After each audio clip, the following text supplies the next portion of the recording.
بسم اللہ الرحمن الرحیم۔ نوح علیہ السلام کا نام آپ نے سنا ہوگا۔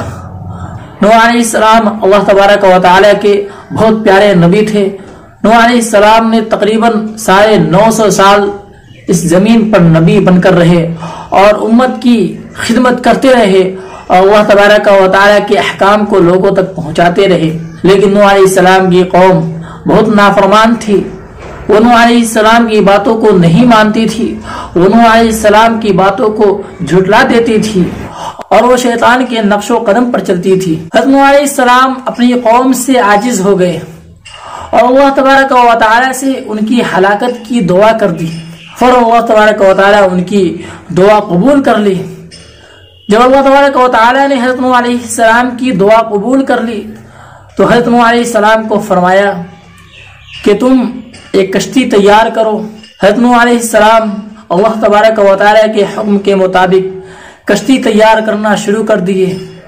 جب حضرت نوح علیہ السلام کشتی بنا رہے تھے تو ان کے قوم کے لوگ آپ کے پاس آتے اور آپ سے پوچھتے، اے نوح تم کیا کر رہے ہو؟ تو حضرت نوح علیہ السلام فرماتے، میں کشتی بنا رہا ہوں۔ تو ان کے قوم کے لوگ آپ پر ہنستے، آپ کا مذاق اڑاتے کہ نوح تم کیا کر رہے ہو؟ ابھی پانی کا دور دور تک پتہ نہیں ہے اور تم کشتی تیار کر رہے ہو، تم تو پاگل مجنون معلوم ہو رہے ہو۔ لیکن حضرت نوح علیہ السلام دل ہی دل میں سوچتے کہ جتنا تجھے ہنسنا ہے ہنس لو، جب اللہ کا عذاب آئے گا تب تم دیکھ لینا تمہارے ساتھ کیا ہوتا ہے۔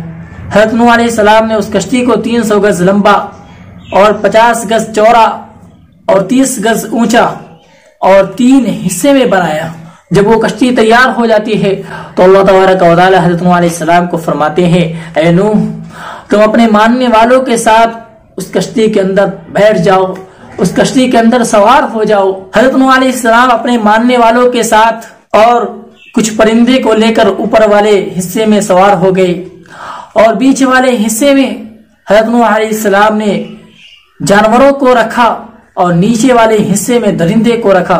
جب حضرت نوح علیہ السلام اپنے ساتھیوں کے ساتھ کشتی کے اندر سوار ہو گئے تو اللہ کا عذاب آیا اور ان کی پوری قوم ہلاک و برباد ہو گئی، جس کے اندر حضرت نوح علیہ السلام کا بیٹا بھی تھا جس کا نام کنعان تھا۔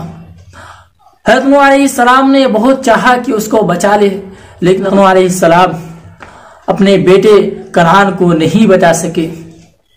اس واقعے سے 2 چیزیں سمجھ میں آتی ہے۔ ایک یہ کہ جب بندہ نافرمانی کرتا ہے، اللہ کے حکم کو نہیں مانتا ہے، اللہ کے حکم کی عدولی کرتا ہے تو اس پر دنیا میں بھی عذاب آتا ہے۔ اور دوسرا یہ کہ اگر کوئی بندہ نافرمانی کرے تو کوئی دوسرا شخص اسے نہیں بچا سکتا۔